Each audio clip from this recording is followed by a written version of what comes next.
திருச்சிற்றம்பலம். 10வது திருவிளையாடல், உக்கிரன் பிறந்த திருவிளையாடல். இப்போ தடாதகி பிராட்டியாரும் சொக்கநாத பெருமானும் மதுரையிலே சிறப்பாக ஆட்சியில் இருக்கிறார்கள். சொக்கநாத பெருமான் சீரும் சிறப்புமாக ஆட்சி செய்கிறார்கள். தமிழும் வேதங்களும் மக்களும் போற்றும்படியாக, அனைத்தும் வாழும்படியாக சிறப்பாக செங்கோல் ஆட்சி செய்து வருகிறார். இப்போ சொக்கநாத பெருமானாகிய சுந்தரேச பெருமானுக்கும் தடாதகி பிராட்டியாருக்கும் வீரம் மிக்க ஒரு மகன் பிறக்கிறார்.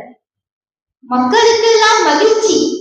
ஏன்னா தடாதகி பிராட்டியாருக்கு ஒரு மகன் பிறக்கிறார் அப்படின்ன உடனே எல்லாருக்கும் மகிழ்ச்சி. எல்லாம் கோலாகலமா கொண்டாடுறாங்க. மதுரையே அவ்வளவு மகிழ்ச்சியா இருக்கு. ஏன்னா ஏற்கனவே சொக்கநாத பெருமானுடைய ஆட்சி சிறப்பா இருக்கு. இப்ப அவருடைய மகன் பிறந்திருக்கிறார். அப்ப அவருடைய ஆட்சி எப்படி இருக்கும்? அதுவும் ஏற்கனவே மீனாட்சினால எல்லாருக்கும் ரொம்ப புரியும். அவங்களுக்கு ஒரு மகன் பிறந்திருக்கிறாரோட ரொம்ப புரியும். எல்லாரும் அப்படி ரொம்ப மகிழ்ச்சியில ஆனந்தத்துல கொண்டாடுறாங்க. அந்த மதுரையே கோலாகலமாக இருக்கிறது. அப்போ அங்கே விழாதான் இருக்கிறாங்க. விழா எடுத்து முரசெல்லாம் கொட்டி தேவர்கள் பூமாறி பொழிகிறார்கள். மதுரையே ஆனந்தமாக இருக்கிறது. அப்படி அந்த மகன் பிறந்தான். அந்த மகனுக்கு வேத விதிமுறைப்படி பெயர் சூட்டினார்கள். சுந்தரேச பெருமான் அந்த மகனை தன்னுடைய பொற்கரத்தினாலே அள்ளி எடுத்து அந்த மகனுக்கு உக்கிரன் அப்படின்னு சொல்லி பெயர் சூட்டினார். ஏன்னா அவருடைய உருவமானது கொஞ்சம் கோபத்தோடு இருந்தமையினாலே அந்த பையனுக்கு அவருக்கு உக்கிரன் அப்படின்னு சொல்லி பெயர் சூட்டி சீரும் சிறப்புமாக வளர்த்து வந்தார்கள்.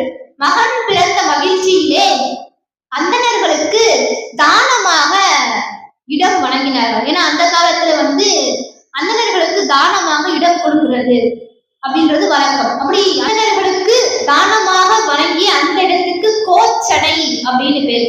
ஏன் அப்படின்னா கோச்சடை அப்படின்றது அந்த உக்கிரன் பிறந்த பொழுது அவனுக்கு நிறைய சடை இருந்துதான். அவனுக்கே கோச்சடியில வருமன் தான் பேர். எல்லோரும் கோச்சடியில வருமன் சொல்லி போற்றி பாடினார்களாம். அவன் பிறந்த மகிழ்ச்சியிலே அந்தணர்களுக்கு தானமாக ஒரு இடம் கொடுத்தார்கள். அந்த இடத்துக்கு கோச்சடை அப்படின்னு பேரு. இப்படி அந்த மகனை சீரும் சிறப்புமாக வளர்த்து வந்தார்கள். எல்லா கலைகளையும் கற்பித்தார்கள்.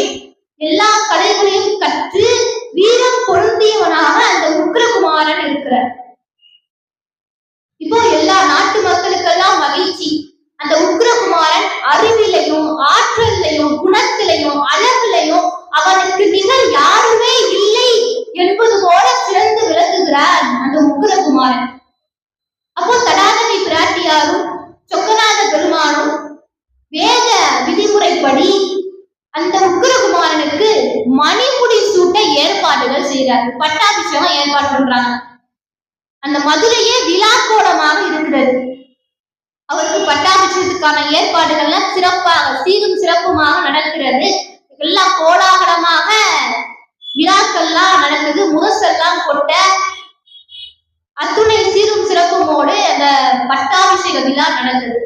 அந்த உக்கிரகுமாரனை சிம்மாசனத்திலே அமர்த்தி சுந்தரேச பெருமான் மணி மகுடத்தை உக்கிரகுமாரனுக்கு சூட்டினர். எல்லா மக்களும் வாழ்த்தி போற்றினர். கோச்சடில வருமன்னு சொல்லி எல்லோரும் உக்கிரகுமாரனை வாழ்த்தி போற்றினர். இதோடு அந்த உக்கிரகுமாரன் பிறந்த திருவிளையாடல் நிறைவு பெற்றது. தொடர்ந்து நம்ம அடுத்த திருவிளையாடலை சிந்திப்போம். திருச்சிற்றம்பலம்.